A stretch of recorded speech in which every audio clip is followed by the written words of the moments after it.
Okay, a very good afternoon to everyone, or still good morning, 10 minutes away from afternoon. I know this session stands between all of us and our lunch break, but we have, I think, 25 or 30 minutes. Let's make it as productive as we can to give you all some food for thought before you go for food for lunch. So my name is Josh, and with me here we have Andy. And this session is not going to be your usual panel session. It's going to be a bit more interesting, a bit more interactive, more of a fireside chat sort of format. So maybe I'll kick things off, right, by asking Andy a question. Andy, recently I understand that you are part of the Science and Technology Committee in the Council of Europe. And you are the rapporteur for that committee. There's been a report on the Metaverse that you guys have just published recently on this very issue, looking at the implications and policy implications for society. Would you like to share with the audience what that is about? Josh, it's a privilege to be here, and may I start with a word of praise for the organizer of this beautiful event. It's always good to be back in Singapore. So indeed, this is music to my ears. At the Council of Europe, we are looking at the values which are very close to our heart. Council of Europe is an international organization, European-based one. We have 46 member states, European countries, covering almost 700 million European citizens. And in our job description, we have promoting and preserving democracy, rule of law, and human rights. And this is the main lenses through which we are looking at these new emergent technologies. And indeed, Josh, we are having this report, which is being guided and managed by myself about the Metaverse. And I would like to start with the end in mind, and I will be strategic in my presentation. I would like to define our goal, to see what challenges are lying ahead, and then I will go down this rabbit hole of the Metaverse itself. So I would say that we have the society and we have the technology, and the interplay between them is of paramount importance. And I will start with our society. And allow me, please, to ask ourselves and ask you, the technology itself, is it a goal? Is the technology a goal in itself, or rather an instrument for achieving a specific goal? And if so, what would be our goal? And I'm not trying to be dramatic or pathetic, but I would like to ask ourselves in 60 years from now, what is our goal? I mean, do we want to be the richest men and women from the cemeteries, or we care about what kind of society we leave behind? And it goes without saying that for us is B. We are thinking about what kind of society we leave behind. And when talking about society, I dare to say that from a scientific perspective, I'm taking you down a very, very fast conceptual, probably a bit dry rabbit hole, but our society is a complex adaptive system. It's like a network of interacting agents. It has a lot of moving parts, and those moving parts and sub-networks, subsystems are interacting not always in a linear manner. So we have non-linear interactions. And this society, this complex adaptive system is continuously morphing and adapting itself to the change of the interaction of its parts and of the environment in which those interactions are taking place. And I would like to define the challenge. Well, I'll give you a personal perspective, because from our perspective, from the perspective of the Council of Europe, the challenge is about how to structure institutions to maintain those values I was mentioning before. And also, it's important to keep the society stable during very rapid changes generated by unprecedented technological innovations. Yep. So we have this mismatch, this asymmetry between the expectations of the people, which are being accelerated by the use of technology, and on the other side, the ability of the institutions to respond in a swift manner to those legitimate questions. And I dare to say we have a problem of environment because the public is digital, while our institutions, I dare to say, are industrial. They were being set and formed and shaped in a post-industrial or industrial environment, and they have problems keeping up with what is happening nowadays. I was mentioning society. I would like to talk about technology. And technology itself can be described in many different ways. Technology can be a tool.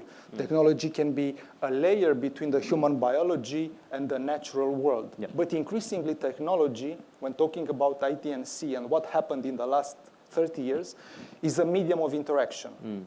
And Metaverse itself is a medium of interaction. But at this moment, I would like to put forward this very powerful visual which was coined and created by Andrei Miroshnichenko. And I dare to say that this is a brilliant book. You should really read this book if you are interested in this kind of aspects. So what happened is that in the last 30 years, the internet made possible to have a new medium of interaction. And if in the last couple of thousands of years, we had almost 300 million authors as order of magnitude. For the time being, we are having almost 5 billion authors. And being an author and creating and disseminating information is of paramount importance because information is not an easy thing. Once you process information, you create instructions for behavior. If you consume different information, you will form different behavior and you will have different decisions. And I think this captures very well what is happening and what happened in the last 30 years with the internet.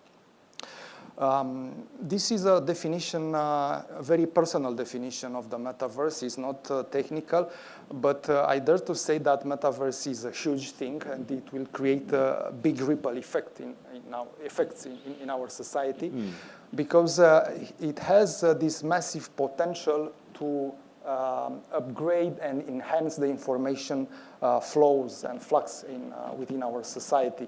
And because our society is a complex adaptive system, each and every time a new technology comes to our town and is being used, it enhances and upgrades all the fluxes of interaction and information in our society. Let me put it very bluntly, 2004 plus technology doesn't equal 2024. So a world with technology is a different world, and that will happen with the metaverse in the coming decades. This is our take. And finally, I would like to put forward this report. You have the QR code. There is the link there. So this is a report an expert report has been commissioned by the Council of Europe to IEEE, Institute for Electric and Electronic Engineers. We wanted to have an expert opinion about metaverse, about what is happening with these new technologies. And I just want to read out loud the first phrase. Currently, there is a lack of consensus about definitions and the polarization of stakeholder opinions. And we are lacking this social construct, shared social reality about this new technology. And this is my final slide. I would like to say that this new technology, the metaverse, it enables the separation of the human physical presence or human cognitive presence from the physical presence. And this is very powerful because it is generating the most intense subjective experience. So thank you. Thank you. I will now continue, and I will be the one to ask you, Josh, because you are very much into privacy. I dare to say that privacy is your middle name. And could you share about the work you are doing on privacy? We would like to hear it from you. Sure, of course, certainly. So hi, everyone. Again, my name is Josh. I'm the Managing Director for the Asia Pacific Office of the Future of Privacy Forum, which is why Andy very nicely just described privacy as our middle name, our organization's middle name. But just to, again, set the context, right? I know in the past few presentations, we've been seeing all these technological presentations, right? We've seen all these cool AR and VR effects on the screen earlier. This is a more serious conversation, but it is an equally, if not more, important one. And I think you will see the reason for this by the time we come to the end of this session. You may be wondering, what is the Future of Privacy Forum? So FPF is a global non-profit organization that's focused on building principled and pragmatic data protection practices around the world in support of emerging technologies. I lead the Asia Pacific office from here in Singapore. The last few years, we've all been talking about the Metaverse, right? Which is this conception of a virtual space with immersive and interactive digital experiences as well as spaces. We've been talking about the benefits, the use cases. We've been talking about the potential policy challenges, the privacy challenges, as well as regulatory solutions. But in order to properly understand the regulatory paradigm of the Metaverse, we need to first understand what are the key technologies and key data types under it or within powering those experiences, and then to see how, this is a layer, right, that's often divorced from regulatory thinking. So my presentation in the next few minutes will cover key technologies, key data types, as well as some of the potential technical and policy solutions to this space. So when we talk about, I know some of us, actually many of us probably in this room are technologists, so forgive me if this sounds a bit rudimentary. Whenever a human being needs to interact with a computer device, there's two kinds of devices needed. You need an output device to transmit computer-generated information to an individual, and you need an input device that translates a user's decisions, thoughts, choices into commands that a computer can understand. And this is the same whether it is for the current computers that we have or to power metaverse experience or any sort of digital experience that lies on the virtuality continuum. So this virtuality continuum comprises of three parts. There is virtual reality, which, as we all know, basically has a virtual equivalent aimed at replacing the physical equivalent of reality. And for output devices, you have headsets with stereoscopic displays. You have, of course, spatial audio, and you also have haptic devices to simulate real-life experiences. You also have input devices, so again, headsets with head tracking, sensors, microphones, audio, all to collect this information and to understand, device movement and device location. Then we move on to augmented reality. So for augmented reality, one example is Pokemon Go, right? The difference between VR and AR is that AR is able to use software to understand and contextualize the information around the world, and then to overlay digital elements onto the physical world that it understands. And in order to do that, you need extra sensors, gyroscopes, accelerometers. You need software such as concurrent odometry and mapping, and simultaneous localization and mapping for the device to know where it is around the world and where it rests within that world. Then we move on to mixed reality. Mixed reality, as the name suggests, lies in between VR and AR, but has more in common with AR.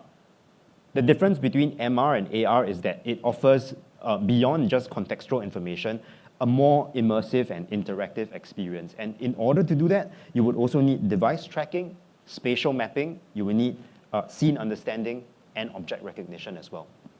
So all of these realities come together under this umbrella term called extended reality. And a side note is that advances in these XR technologies will need to occur alongside adjacent technologies like AI, which you saw earlier, lots of generative AI on the screen, 5G, computer vision, spatial computing, and so on. So now let's look at some of the key data types, and I'll go through this rather quickly. You need sensor, you collect sensor data from the cameras that are pointing inwards and the cameras that are pointing outwards. You also have data that's collected from the gyroscopes and the accelerometers, and you have audio data collected from the microphones as well, acoustic data and voice commands issued by a user. You also collect location data. approximate location data based on the IP address, and specific geolocation data based on the cameras that can detect where you are, as well as services such as Wi-Fi and Bluetooth. Third, you have log files that include information about hardware and software, and IP addresses, device identifiers. And finally, usage and technical information. So the apps that you downloaded, how much time you spent on those apps, who are the users, other users that you interacted with, lots of data. And this takes me to some of the risks, right? The first risk is that there's the collection of large amounts of data, a lot of which is personal data. So studies have shown that just 20 minutes of VR use can collect 2 million data points, up to 2 million data points, and unique identifiers about a person. And VR headsets can track head movements upwards of 90 times a second. And that fidelity is just going to increase with technological advancements. So a lot of this data that you're collecting is personal data, a lot of which can be sensitive personal data. Particularly sensitive is your gaze analysis and gait analysis. So gaze analysis, why is it sensitive? Your eyes, it's termed as a holy grail for marketers because it serves as a subconscious like button for anything that you see. And gait analysis as well, how your body parts move in relation to each other. That's, it's a unique biological fingerprint that we all have. The issue here is that current generations of data protection and privacy laws were enacted without these specific data types in mind. So that's a regulatory concern. The second issue is the bystander effect. So what's this bystander effect? You have a technology that is synchronous, live, and persistent. So bystanders are going to be caught up in the privacy and ethical challenges of the technology. Imagine if I were wearing an XR headset right now. All of you as bystanders, your privacy would be caught up with that device. Now, the third issue, I'll skip the third one here because that goes into trust and safety. My middle name is privacy, not content moderation. But I'll turn to the legal and legal policy side. It's challenging to operationalize data protection laws in this environment. Because today, even just today, the whole realm of data protection laws across the world is not a coherent one. And imagine having to operationalize that in an environment that's supposed to be seamless, persistent. It's going to be challenging.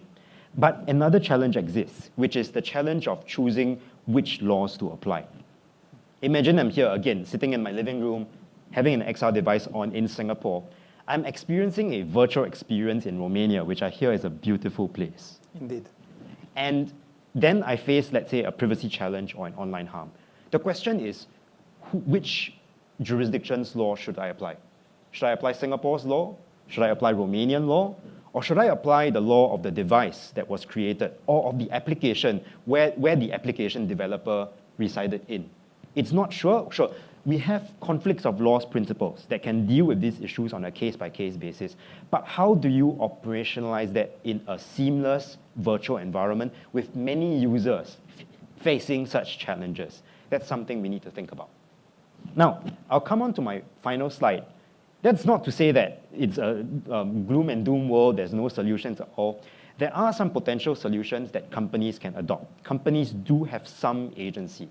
So on the technical side, you can have mitigations for always-on technology. So for example, on-off switches. You can also have local device data processing, as well as having visual and audio cues to indicate data recording and data transmission. But you need to go further. You may need, for example, to disable object recognition in places that are sensitive or intimate. Places like places of worship, hospitals, and the courts. You need to disable object recognition. You may need end-to-end data encryption, and you may also need the blurring of bystanders, kind of like what you see on Google Maps today when you see a human but the face is blurred, or a car plate number but the car plate number is blurred out. You may need that. But at the same time, from a policy perspective, companies can look at putting policies in place to foster consumer understanding and trust. Clear policies around the collection, use, and transfer of personal data. Clear policies on how to respond to law enforcement requests, as well as clear policies to restrict third-party access to sensitive XR data types. So these are some of the things that companies can do today, as well as having feedback channels. to collect feedback and complaints from users as well as experts. Now, I'll turn to my final, the final point that I want to say. The vision of the metaverse is still going to be years and if not decades away. But the fact of the matter is that XR experiences are already here amongst us. You just need to open any app on your phone and probably something XR related is there. But in this current stage where the hype cycle has moved on to somewhere else, this in fact is an opportunity. It's an opportunity for policymakers, for lawmakers, industry, civil society, academia to come together to discuss some of these thorny policy and ethical challenges so that when we actually get to the vision of the real metaverse that we've all been thinking about, that will not be a Wild West, but instead a place where innovation can flourish. So that's the end of my presentation. I hope that's interesting for everyone. So, Andy, I wanted to turn back to you. There's a question that I wanted to ask, right? So the report that you shared earlier sounds fascinating, and maybe I'll turn back to the QR code so everyone can scan it again. But what do you think is the largest takeaway from the report that audiences in the Asia Pacific should best take note of? Well, I dare to say that everybody, not only Asia Pacific, all the people in this world should understand that Metaverse is here to stay. I'm not the first one to say that, and you heard it before, but for real, I believe is the dial-up moment of the internet. This is the most plastic way to put it. So it will create consequences, effects, and there is this interplay between our physical reality and the so-called social reality. In other words, in the social reality, Metaverse is a powerful tool for creating social reality. So in a social reality, it doesn't have to be real. It doesn't have to be right, to be ethical. Once again, it doesn't have to be real to create real consequences in the real world. Yeah. And if I were to end with a soundbite, I very much like this quote. Doesn't belong to me, but it goes like this. The technology is the art of never having to experience the reality. Technology is the art of never having to experience reality. Yeah. May I ask you Sure. maybe one final question, because the time is working against us. Yeah. What worries you the most when it comes to these new technologies? We are referring to the metaverse, to the immersive realities technology. So is there something which worries you the most about these pieces of new technology? That's a great question. I mentioned 3 challenges earlier, right? I mentioned bystander impacts. I mentioned the collection of lots of data, personal data, including sensitive data types. And the final one, which was, I grouped it under legal and legal policy questions. Well, maybe it's because I'm a lawyer by training. But I frankly think that the most challenging issue and most pressing to discuss now is the final challenge. The question of how to operationalize data protection laws in what is supposed to be a seamless environment. Why? There are a few other factors to consider. Even today, there are capacity limitations and enforcement limitations by data protection regulators around the world. And that's talking about Web 2.0, the current stage of the internet that we're in.